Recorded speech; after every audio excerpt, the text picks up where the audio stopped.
ઓમ શ્રી ગણેશાય નમઃ. જય શ્રી કૃષ્ણ મિત્રો. આજે આપણે ઓખાની વાર્તા સાંભળીશું.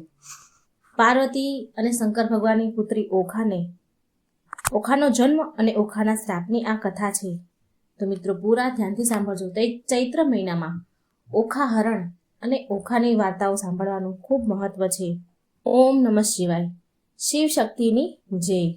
આજે આપણે સાંભળીશું ઓખા હરણ વાર્તારૂપી કથા. ચૈત્ર મહિનામાં જે પણ મનુષ્ય જમવામાં મીઠું નથી ખાતા અને તે મીઠા વગરનું ભોજન કરે છે, આવું લૂણ વગરનું ભોજન કરી ચૈત્ર મહિનામાં આખો મહિનો ઓખા હરણનો પાઠ કે વાચન કરે છે, તો તે મનુષ્ય નિરોગી રહે છે અને તે મનુષ્યને અંતિમ મોક્ષની પ્રાપ્તિ થાય છે. તો હવે આપણે સાંભળીશું ઓખા હરણ ખંડ 3. ઓખા આગલા ભવમાં કોણ હતી તેની આ વાત છે. ઉષા એના આગલા પહેલા જન્મમાં શિવ પાર્વતીની એક પુત્રી હતી. ઓખામાંથી ઓષા તે કઈ રીતે થઈ, બાણાસુરના ઘરમાં તેનો જન્મ કઈ રીતે થયો તેની આ વાત છે. એકવાર ભોળાનાથ શિવજીએ કહ્યું, હે દેવી, હવે હું તપ કરવા માટે જઈશ. શિવજીના તપ કરવા જવાની વાત સાંભળીને મા પાર્વતી એને એકદમ આંચકો લાગ્યો કે શિવજી વિના કૈલાસ પર્વત પર એકલા રહેવું એકલાપણું હતું.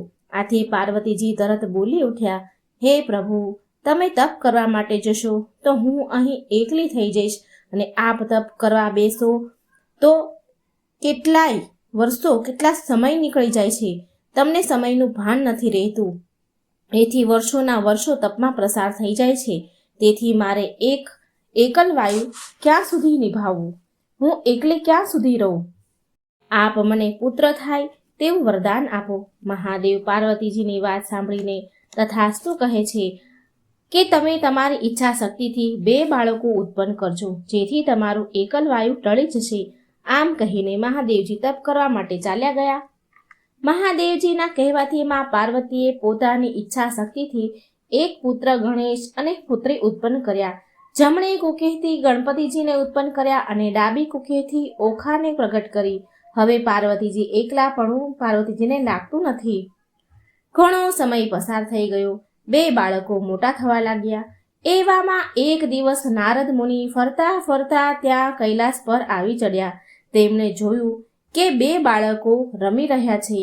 આથી નારદ મુનિ તો ત્યાંથી સીધા ભગવાન શંકર તપ કરી રહ્યા હતા ત્યાં આવી પહોંચ્યા અને ભગવાનને કહે છે કે મહારાજ, તમે તો અહીં વર્ષોથી તપ કરી રહ્યા છો અને તમારા ઘરે 2 સુંદર બાળકો રમી રહ્યા છે. આટલું કહીને નારદ મુનિ તો ચાલતા થઈ ગયા. આ બાજુ શંકર ભગવાન પાર્વતીજીને આપેલા વચન ભૂલી ગયા અને હાથમાં ત્રિશૂલ પકડીને ક્રોધથી ઘેરાઈને ઘેર આવ્યા. આવીને જોયું તો ખરેખર બંને બાળકો રમી રહ્યા હતા આંગણામાં. જેવા શંકર ભગવાન ઘરમાં જાય છે તો ગણપતિજી તેમને અંદર જતા રોકે છે અને બોલે છે કે હે બાવાજી, આમ ક્યાં ચાલ્યા? ભગવાન શંકરનો આવો વિચિત્ર પહેરવેશ જોઈને ગણપતિજીને લાગ્યું કે આ તો કોઈ બાવો લાગે છે, એટલે તે રોકે છે અને કહે છે કે મારા માતાજી અત્યારે સ્નાન કરવા બેઠા છે, એટલે તમારાથી અંદર નહીં જઈ શકાય. ગણપતિજીએ જ્યાં અંદર જવાની ના કહી અને ભગવાન શંકર ક્રોધે ભરાયા અને ગણપતિજીને મારવા દોડ્યા.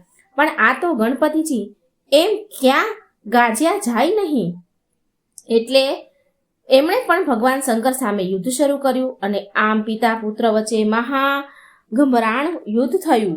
આ યુદ્ધ જોઈને ઓખા એકદમ ગભરાઈ ગઈ અને ઘરમાં જઈને મીઠાની કોઠી પાછળને સંતાઈ ગઈ. યુદ્ધ બરાબર જામ્યું. આખરે શંકર ભગવાને પોતાનું ત્રિશૂળ ફેંક્યું અને ગણપતિજીનું મસ્તક છેદી નાખ્યું અને પછી ઘરમાં ગયા. ભગવાનને અચાનક અંદર આવેલા જોઈને મા પાર્વતીજીએ કહ્યું કે હું સ્નાન કરી રહી છું અને આપ અંદર આવ્યા, બહાર બાળકોએ તમને રોક્યા નહીં? ભગવાને કહ્યું કે દેવી, આ બાળકો કોના છે? આપે મારી હાજરીમાં આ શું કર્યું? ભગવાનની વાત સાંભળીને માતાજી બોલ્યા, કેમ, આપે તો કહ્યું હતું ને કે 2 બાળકોને પ્રગટ કરજો, એટલે મેં 2 બાળકોને પ્રગટ કર્યા છે. કેમ મહારાજ, તમે ભૂલી ગયા વરદાન તમારું? કે શું આપ અંદર આવી ગયા છો તો 2 બાળકો ક્યાં છે? ત્યાં ભગવાનને અચાનક યાદ આવ્યું કે હું તપ કરવા જતી વખતે પોતે જ પાર્વતીજીને કહ્યું હતું કે 2 બાળકો પ્રગટ કરજો. અરે રે, આ તો અનર્થ થઈ ગયું. અરે રે દેવી, મારા મનમાં શંકા થઈ અને મેં પુત્રનું મસ્તક છેદી નાખ્યું. ત્યારે પાર્વતીજી કહે છે કે હું સ્નાન કરી રહી હતી, આથી મેં બાળકોને આદેશ આપ્યો હતો કે કોઈ પણ માનવી કે દેવી દેવતાને અંદર આવવા ન દેવા, અને મહારાજ આપે પોતાના જ પુત્રને મસ્તક છેદી નાખ્યું. હવે શું કરું? મા પાર્વતીજી વિલાપ કરવા લાગ્યા. પાર્વતીજીને વિલાપ કરતા જોઈ મહાદેવે કહ્યું, હે દેવી, વિલાપ ન કરો. તમારું દુઃખ મારાથી જોવાતું નથી. હું હમણાં જ બહાર જાઉં છું અને મને જે પ્રથમ સામું મળશે તેનું મસ્તક લાવીને આપણા બાળકને સજીવન કરીશ. શંકર ભગવાન બહાર ગયા. તેવામાં ભગવાનને સામે પહેલા હાથી મળ્યો અને મહાદેવજીએ હાથીનું મસ્તક છેદીને ગણપતિજીના ધડ પર હાથીનું મસ્તક બેસાડી દીધું અને ગણપતિજીને સજીવન કર્યા. પુત્રનું મુખ હાથીનું જોઈને પાર્વતીજીને અતિશય દુઃખ લાગ્યું. ત્યારે મહાદેવજીએ પાર્વતીજીને શાંત પાડીને કહ્યું, હે દેવી, શાંત થાવ. તમારા પુત્રનું મસ્તક ભલે હાથીનું હોય, તેનો દેખાવ ભલે બે ડોળ હોય, પણ હું વરદાન આપું છું કે આ બાળક અતિ તીવ્ર બુદ્ધિ, જ્ઞાન અને ગુણોનો ભંડાર થશે અને કોઈ પણ શુભ કાર્ય કરતી વખતે ત્રણેય લોકમાં લોકો પહેલા ગણપતિજીની સ્થાપના કરશે. તમારા પુત્રની સ્થાપના પહેલી કર્યા સિવાય જો કોઈ માનવી પોતાનું કાર્ય આરંભ કરશે તો એમાં ઘણા વિઘ્નો આવશે અને કાર્ય પણ સફળ નહીં થાય. અને પાર્વતીને અચાનક ઓખા યાદ આવી. આ ઓખા ક્યાં ચાલી ગઈ? માં બોલ્યા, આટલું બધું બની ગયું છતાંય ઓખાએ મને ખબર કેમ ન આપી અને તે અત્યારે ક્યાં છે? પાર્વતીજીએ મોટા અવાજે ઓખાને બોલાવી. ત્યારે ઓખા મીઠાની કોઠી પાછળથી ધ્રુજતી બહાર નીકળી સામે આવીને ઊભી રહી અને માતાજીએ કહ્યું, માં, હું ડરી ગઈ હતી, જેથી મીઠાની કોઠી પાછળ જઈને સંતાઈ ગઈ હતી. ઓખાની વાત સાંભળીને પાર્વતીજીને ક્રોધ આવ્યો કે અરે બાલિક, તને તારો જીવ તારા ભાઈના કરતા વધારે વાલો લાગ્યો? મને ખબર પણ આપી નહીં અને સંતાઈ ગઈ? જા, મારો તને શ્રાપ છે કે હું તારું આખું શરીર મીઠામાં ઓગાળી દઈશ. તારું આખું શરીર મીઠામાં ઓગળી જશે અને તારો જન્મ રાક્ષસ કુળમાં થશે. ઓખા તો રડવા લાગી અને માતાજીને કહેવા લાગી કે માં, મારી ભૂલ થઈ ગઈ અને મને માફ કરો. ભગવાને પાર્વતીજીને કહ્યું કે બાળક બુદ્ધિમાં આવું થયું છે. બીકના લીધે ઓખા સંતાઈ ગઈ, માટે શ્રાપનું નિવારણ બતાવો. આથી પાર્વતીજીએ કહ્યું કે મારો શ્રાપ તો મિથ્યા થશે નહીં, માટે તારે ભોગવવો જ રહ્યો. પણ જા, હું તને વરદાન આપું છું કે તું રાક્ષસ કુળમાં ભલે જન્મ લે, પણ તારા લગ્ન દેવ કુમાર સાથે થશે. આ ચૈત્ર માસ ચાલે છે. ચૈત્ર માસમાં જે કોઈ મીઠા વગરનું ભોજન કરી અલુણા વ્રત કરશે અને તારું ચરિત્ર ગાશે તે પોતાનું લાંબુ આયુષ્ય ભોગવીને શિવ શક્તિને પ્રાપ્ત થશે. પછી માતાજીના શ્રાપના કારણે ઓખા મીઠામાં ઓગળી ગઈ અને બાણાસુર રાક્ષસને ત્યાં તેનો બીજો જન્મ થયો. આ દૈત્ય બાણાસુરને એક પણ સંતાન હતું નહીં. તે ભગવાન શંકરનો ભક્ત હતો. એક દિવસની વાત છે. બાણાસુર પોતાના મહેલના ઝરૂખામાં ઊભો હતો. સવારનો સમય હતો. બહાર ઝાડુ વાળવા વાળી બાણાસુરને જોવે છે ત્યારે તેને એકદમ પોતાનો સાવરણો તેના મોં આડો કરી નાખ્યો. તેથી બાણાસુર નીચે આવ્યો અને કહેવા લાગ્યો, અરે બાઈ, તે મને જોઈને મોં આડી સાવરણી કેમ કરી?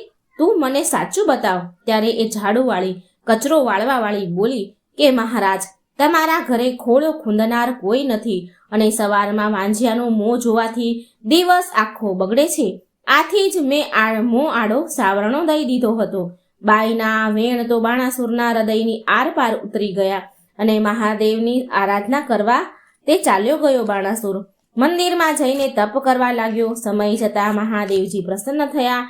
ત્યારે બાણાસુરે પુત્રની માંગણી કરી. ત્યારે ભોળાનાથ બોલ્યા કે હે મારા પ્રિય ભક્ત, તારે 7 ભવ સુધી તારા ભાગ્યમાં પુત્રનું સુખ નથી.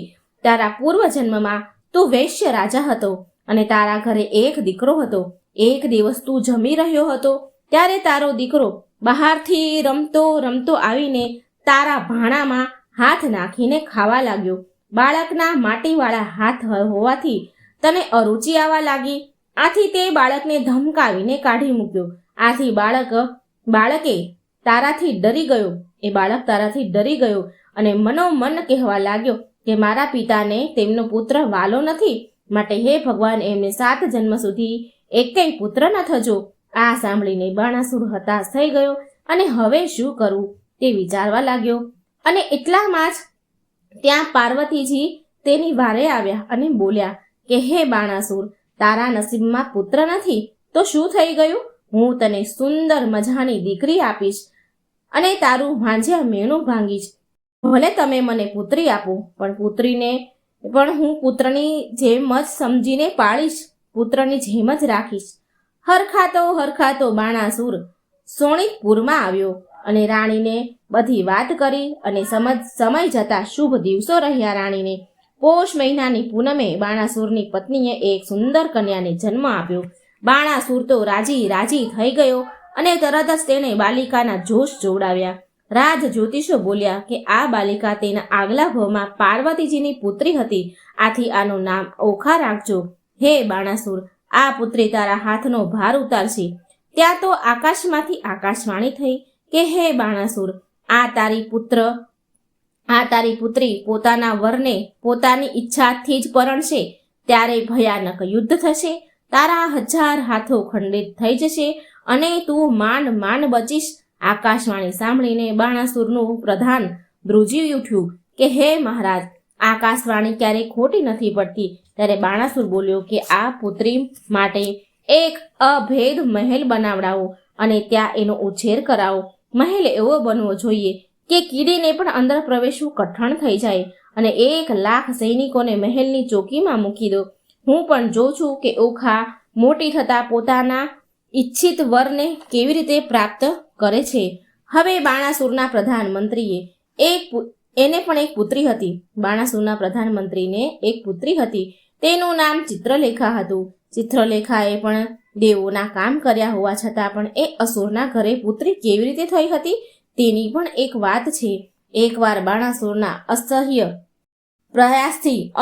પ્રયાસથી ભગવાન પાતાળમાં આવ્યા. ત્યાં વરુણ દેવે એક કન્યા પ્રગટ કરી. કન્યાએ ભગવાનને પૂછ્યું કે આપે મને કેમ પ્રગટ કરી છે કે પૃથ્વી પર બાણાસુર મને ઘણા કષ્ટો આપી રહ્યો છે, માટે જ મેં તમને ઉત્પન્ન કર્યા છે. ભગવાને આવું કહ્યું. ત્યારે કન્યા બોલ્યા, હે ભગવાન, જ્યારે બાણાસુર પાતાળમાં આવે ત્યારે એને મને સોંપી દેજો.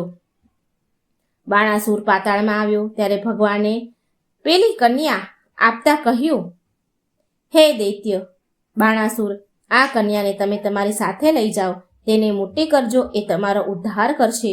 બાણાસુર સાથે તેનો પ્રધાન પણ હતો. પ્રધાનને કોઈ સંતાન હતું નહીં, આથી તે બાણાસુરને કહેવા લાગ્યો, હે મહારાજ, આ કન્યા મને આપી દો, હું એને મોટી કરીને કન્યાદાનનું પુણ્ય મેળવીશ. ત્યારે બાણાસુર બોલ્યો કે હે પ્રધાન, હું તારી આશા પૂરી કરીશ. આ બાળાને જંગલમાં એકલી મૂકી આવીશ હું અને પછી તું તેને લઈ આવજે, આથી કોઈને તેની જાણ નહીં થાય અને તારી કુંવરી તરીકે તારા ઘરે મોટી થશે. સવારે પ્રધાન જંગલમાં ગયો તો એ કન્યા તપમાં બેઠી હતી. પોતાના શ્વાસને રોકીને એ કન્યા પોતાના જમણા પગના અંગૂઠા પર ઊભી રહીને આકરું તપ કરી રહી હતી. આથી પ્રધાન સોણકપુરમાં પાછો આવી ગયો અને આ બાજુ તપ પૂરું થતાં ભગવાન પ્રગટ થયા અને કન્યાને વરદાન માંગવા કહ્યું. ત્યારે ચિત્રલેખા કહેવા લાગી, હે ભગવાન, હું 3 કાળનું જ્ઞાન જાણું અને જ્યારે મારી ઈચ્છા થાય ત્યારે હું આકાશમાં પણ ઉડું, પણ હું કોઈને દેખાવ નહીં. ભગવાને તથાસ્તુ કહી ત્યાંથી ચાલ્યા ગયા. ત્યાં જ બાણાસુર અને પ્રધાન આવ્યા અને એ બાળાને પોતાની ઘરે લઈ ગયા. આગળ જતા તે ઓખાની રખેવાળી થઈ અને ઓખાના મહેલમાં રહેવાથી તેને બાણાસુરની આજ્ઞાનું પાલન કર્યું અને એ જ ઓખાની પ્રિય સખી ચિત્રલેખા થઈ. ઓખા હરણ ખંડ 3 સમાપ્ત. મિત્રો, ચૈત્ર મહિનામાં ઓખા હરણની વાર્તાઓ સાંભળવાની ખૂબ મહત્વ છે. શરીર નિરોગી રહે છે અને અંતમાં ભગવાન શિવ મોક્ષ આપે છે. તો મિત્રો, વાર્તા સારી લાગે તો મારો વિડીયો લાઈક કરજો, શેર કરજો અને મારી ચેનલને સબસ્ક્રાઈબ પણ જરૂર કરજો. જય શ્રી કૃષ્ણ. રાધે રાધે. Thank you.